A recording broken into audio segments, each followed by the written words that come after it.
ವಿಡಿಯೋದಲ್ಲಿ ಸೌತ್ ಸಿನಿಮಾದ ಜನಪ್ರಿಯ ನಟಿ ಭವನಾ ಮೆನನ್ ಇದ್ದರು. ಈ ವಿಡಿಯೋವನ್ನು ಚಲಿಸುತ್ತಿದ್ದ ಕಾರಿನೊಳಗೆ ರೆಕಾರ್ಡ್ ಮಾಡಲಾಗಿದೆ. ಆ ಸಮಯದಲ್ಲಿ ನಟಿಯ ಜೊತೆಗೆ ಮುಖವಾಡ ಧರಿಸಿದ್ದ ಕೆಲವು ಅಪರಿಚಿತರು ಇದ್ದರು. ಇಷ್ಟೆಲ್ಲ ಹೇಗೆ ನಡೆಯಿತು? ಈ ಪ್ರಕರಣವೇನು? ಬನ್ನಿ ಒಟ್ಟಿಗೆ ಈ ಗೂಢಾರ್ಥವನ್ನು ಬಗೆಹರಿಸೋಣ. ಭವನಾ ಮೆನನ್ ಹಿನ್ನೆಲೆ. ಭವನಾ ಮೆನನ್ ನಿಜ ಹೆಸರು ಕಾರ್ತಿಕಾ ಮೆನನ್ 2002ರಲ್ಲಿ ತಮ್ಮ ಸಿನಿಮಾ ಜೀವನ ಆರಂಭಿಸಿದರು. ಸಿಐಡಿ ಮೂಸಾ ಚಿತ್ರದ ಭಾರೀ ಯಶಸ್ಸಿನ ನಂತರ ಅವರು ಇಂಡಸ್ಟ್ರಿಯಲ್ಲಿ ಅತ್ಯಂತ ಬೇಡಿಕೆಯ ನಟಿಯಾಗಿ ಗುರುತಿಸಿಕೊಂಡರು. ಅವರ ಕರಿಯರ್ ಪೀಕ್ನಲ್ಲಿದ್ದ ಸಮಯದಲ್ಲೇ ಒಂದು ಘಟನೆ ಅವರ ಜೀವನವನ್ನೇ ತಲೆಕೆಳಗಾಗಿಸಿತು. 17 ಫೆಬ್ರವರಿ 2017 ಆ ಭಯಾನಕ ರಾತ್ರಿ. ತ್ರಿಶೂರ್ನಿಂದ ಕೊಚ್ಚಿಗೆ ಪ್ರಯಾಣಿಸುತ್ತಿದ್ದ ವೇಳೆ ರಾತ್ರಿ ಸಮಯದಲ್ಲಿ ಅವರ ಕಾರಿಗೆ ಮತ್ತೊಂದು ವಾಹನ ಡಿಕ್ಕಿ ಹೊಡೆದು ಕೆಲವರು ಬಲವಂತವಾಗಿ ಕಾರಿನೊಳಗೆ ಪ್ರವೇಶಿಸಿದರು. ಈ ಘಟನೆ ಸುಮಾರು 2 ಗಂಟೆಗಳ ಕಾಲ ನಡೆಯಿತು. ನಂತರ ಆರೋಪಿಗಳು ನಟಿಗೆ ಬೆದರಿಕೆ ಹಾಕಿ ಅಲ್ಲಿಂದ ಪರಾರಿಯಾದರು. 1.5 ಕೋಟಿ ರೂಪಾಯಿ ಮೌಲ್ಯದ ವಿಡಿಯೋ. ಈ ಘಟನೆಯ ವೇಳೆ ಪಲ್ಸರ್ ಸುನಿ ಎಂಬ ವ್ಯಕ್ತಿ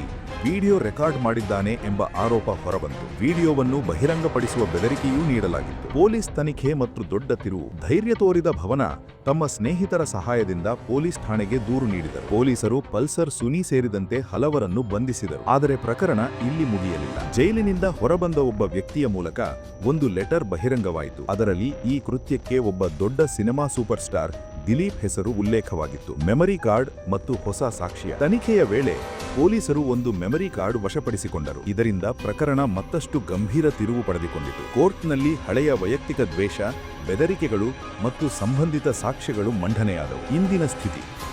ಅನೇಕ ಸಾಕ್ಷ್ಯಗಳಿದ್ದರೂ ಪ್ರಕರಣವು ಇನ್ನೂ ಅಂತಿಮ ತೀರ್ಪಿಗೆ ಬರದೆ ಮುಂದುವರೆದಿದೆ. ಒಂದು ಕಡೆ ಭವನಾ ನ್ಯಾಯಕ್ಕಾಗಿ ಹೋರಾಡುತ್ತಿದ್ದರೆ ಮತ್ತೊಂದು ಕಡೆ ಆರೋಪಿಗಳು ಹೊರಗೆ ಇದ್ದಾರೆ. ನಿಮ್ಮ ಅಭಿಪ್ರಾಯವೇನು? ಈ ಪ್ರಕರಣದಲ್ಲಿ ಸತ್ಯ ಏನು ಎಂದು ನಿಮಗೆ ಅನ್ನಿಸುತ್ತದೆ? ಕಮೆಂಟ್ನಲ್ಲಿ ನಿಮ್ಮ ಅಭಿಪ್ರಾಯ ತಿಳಿಸಿ. ಇಂತಹ ಟ್ರೂ ಕ್ರೈಮ್ ಕಥೆಗಳಿಗಾಗಿ ನಮ್ಮ ಚಾನೆಲ್ ಅನ್ನು ಸಬ್ಸ್ಕ್ರೈಬ್ ಮಾಡೋದನ್ನು ಮರೆಯಬೇಡಿ. ಪಲ್ಸರ್ ಸುನಿ ಜೈಲಿನೊಳಗಿದ್ದ ಸಮಯದಲ್ಲಿ ಅಲ್ಲಿದ್ದ ಇನ್ನೊಬ್ಬ ಕೈದಿ ಜೊತೆ ಸ್ನೇಹ ಮಾಡುತ್ತಾನೆ. ದಿನಗಳು ಕಳೆಯುತ್ತಾ ಪಲ್ಸರ್ ಸುನಿ ತನ್ನ ಮನಸ್ಸಿನಲ್ಲಿದ್ದ ಒಂದು ಭಾರೀ ಸತ್ಯವನ್ನು ಆ ವ್ಯಕ್ತಿಗೆ ಹೇಳಲು ಆರಂಭಿಸುತ್ತಾನೆ. ಕೆಲವು ತಿಂಗಳುಗಳ ನಂತರ ಆ ಕೈದಿ ಜೈಲಿನಿಂದ ಹೊರಬರುತ್ತಾನೆ. ಆತನ ಕೈಯಲ್ಲಿದ್ದದ್ದು ಒಂದು ಲೆಟರ್. ಆ ಲೆಟರ್ನಲ್ಲಿದ್ದ ವಿಷಯ ಇಡೀ ಸಿನಿಮಾ ಇಂಡಸ್ಟ್ರಿಯನ್ನು ನಡುಗಿಸಿತು. ಆ ಲೆಟರ್ನಲ್ಲಿದ್ದ ಭಾರೀ ಆರೋಪ. ಆ ಲೆಟರ್ನಲ್ಲಿ ಪಲ್ಸರ್ ಸುನಿ ಹೇಳಿದ್ದೇನು ಗೊತ್ತಾ? ಈ ಕೆಲಸವನ್ನು ನಾವು ನಮ್ಮ ಇಚ್ಛೆಯಿಂದ ಮಾಡಿಲ್ಲ. ಇದಕ್ಕೆ ಹಿಂದೆ ಇಂಡಸ್ಟ್ರಿಯ ಒಬ್ಬ ದೊಡ್ಡ ಸೂಪರ್ ಸ್ಟಾರ್ ಇದ್ದಾರೆ. ಈ ವಿಡಿಯೋ ಮಾಡಲು ನಮಗೆ 1.5 ಕೋಟಿ ರೂಪಾಯಿ ಹಣ ನೀಡಲಾಗಿದೆ ಮತ್ತು ಆ ಸೂಪರ್ ಸ್ಟಾರ್ ಹೆಸರು ನಟ ದಿಲೀಪ್. Industry shock. ಈ ಲೆಟರ್ ಬಹಿರಂಗವಾದ ಕ್ಷಣದಿಂದಲೇ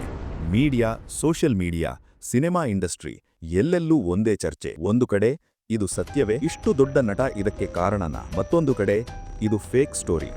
ಭವನಾ ಮೇಲೆ ಸುಳ್ಳು ಆರೋಪ. ಇಂಡಸ್ಟ್ರಿ 2 ಭಾಗವಾಗಿ ಒಡೆದು ಹೋಯಿತು. ಪೊಲೀಸ್ ತನಿಖೆ. ದಿಲೀಪ್ ಅರೆಸ್ಟ್. ಪೊಲೀಸರು ತನಿಖೆಯನ್ನು ಮತ್ತಷ್ಟು ಗಟ್ಟಿಗೊಳಿಸಿದರು. ಕೊನೆಗೆ ನಟ ದಿಲೀಪ್ ಅರೆಸ್ಟ್ ಆಗುತ್ತಾರೆ. ಈ ಸುದ್ದಿ ಬಂದ ಕ್ಷಣ ಫ್ಯಾನ್ಸ್ ಶಾಕ್. ಸಿನಿಮಾ ವಲಯ ಮೌನ. ಮೀಡಿಯಾ ಟ್ರಯಲ್ ಆರಂಭ. ಆದರೆ ಇಲ್ಲಿ ಮತ್ತೊಂದು ಟ್ವಿಸ್ಟ್ ಕಾದಿತ್ತು. ಬೇಲ್ ಮತ್ತು ಜನರ ಪ್ರಶ್ನೆಗಳು. ಕೆಲವು ದಿನಗಳ ಬಳಿಕ ದಿಲೀಪ್ಗೆ ಬೇಲ್ ಸಿಗುತ್ತದೆ. ಜನರಲ್ಲಿ ದೊಡ್ಡ ಪ್ರಶ್ನೆ ಹುಟ್ಟುತ್ತದೆ. ಇಷ್ಟು ಗಂಭೀರ ಪ್ರಕರಣದಲ್ಲಿ ಇಷ್ಟು ಬೇಗ ಬೇಲ್ ಹೇಗೆ? ಬಹುತೇಕ ಜನರಿಗೆ ಅನ್ನಿಸಿತು ಈ ಕೇಸ್ ಇಲ್ಲಿಯೇ ಮುಗಿಯುತ್ತೆ ಅಂತ. ಆದರೆ ಸ್ನೇಹಿತರೆ, ಕಥೆ ಇನ್ನೂ ಮುಗಿಯಲಿಲ್ಲ. Memory card game changer. ತನಿಖೆಯ ವೇಳೆ ಪೊಲೀಸರಿಗೆ ಒಂದು ಮೆಮರಿ ಕಾರ್ಡ್ ಸಿಗುತ್ತದೆ. ಆ ಕಾರ್ಡ್ ಒಳಗಿದ್ದದ್ದು ಹೇಳಿದೆ. ಅದೇ ರೆಕಾರ್ಡ್ ಮಾಡಿದ ವಿಡಿಯೋ. ಈ ಒಂದು ಸಾಕ್ಷ್ಯದಿಂದ ಕೇಸ್ ಮತ್ತೆ ಜೀವಂತವಾಯಿತು. ಎಲ್ಲ ಅನುಮಾನಗಳು ಮತ್ತೆ ದಿಲೀಪ್ ಮೇಲೆ ಕೇಂದ್ರೀಕೃತವಾದವು. ಹಳೆಯ ದ್ವೇಷದ ಕಥೆ. ಕೋರ್ಟ್ನಲ್ಲಿ ಭವನಾ ಒಂದು ಹಳೆಯ ವಿಷಯವನ್ನು ಬಹಿರಂಗಪಡಿಸುತ್ತಾರೆ. ಕೆಲವು ವರ್ಷಗಳ ಹಿಂದೆ ದಿಲೀಪ್ ಮತ್ತು ಅವರ ಮೊದಲ ಪತ್ನಿ ನಡುವೆ ಮನಸ್ತಾಪ. ದಿಲೀಪ್ ಇದ್ದ ಅಫೇರ್ ವಿಚಾರ ಹೊರಬಂದಿತ್ತು. ಈ ವಿಚಾರದಲ್ಲಿ ಭವನಾ ಮಧ್ಯಸ್ಥಿಕೆ ವಹಿಸಿದ್ದರು. ಅದೇ ಕಾರಣಕ್ಕೆ ನಿನ್ನ ಕರಿಯರ್ ನಾಶ ಮಾಡ್ತೀನಿ ಎಂಬ ಬೆದರಿಕೆ ನನಗೆ ಬಂದಿತ್ತು ಎಂದು ಭವನಾ ಹೇಳುತ್ತಾರೆ. ನ್ಯಾಯಕ್ಕಾಗಿ ಹೋರಾಟ. ಇಷ್ಟೆಲ್ಲ ಸಾಕ್ಷ್ಯಗಳಿದ್ದರೂ ದಿಲೀಪ್ ಹೊರಗೆ ಇದ್ದಾರೆ. ಸಿನಿಮಾಗಳಲ್ಲಿ ಮತ್ತೆ ಕಾಣಿಸಿಕೊಂಡಿದ್ದಾರೆ. ಮತ್ತೊಂದು ಕಡೆ ಭವನಾ ಇನ್ನೂ ನ್ಯಾಯಕ್ಕಾಗಿ ಹೋರಾಟ. ಸೋಷಿಯಲ್ ಮೀಡಿಯಾದಲ್ಲಿ ನೇರವಾಗಿ ಆರೋಪ ಮಾಡಲಿಲ್ಲ, ಆದರೆ ತನ್ನ ನೋವು, ನಿರಾಸೆ ಮತ್ತು ನ್ಯಾಯದ ನಿರೀಕ್ಷೆಯನ್ನು ಹಂಚಿಕೊಂಡಳು. ಅವರ ಪ್ರತಿಯೊಂದು ಪೋಸ್ಟ್ ಒಂದೇ ಮಾತು ಹೇಳುತ್ತಿತ್ತು: ನ್ಯಾಯಕ್ಕಾಗಿ ನಾನು ಹೋರಾಟ ನಿಲ್ಲಿಸಲ್ಲ. ಕಾಲ್ ರೆಕಾರ್ಡಿಂಗ್ ಲೀಕ್.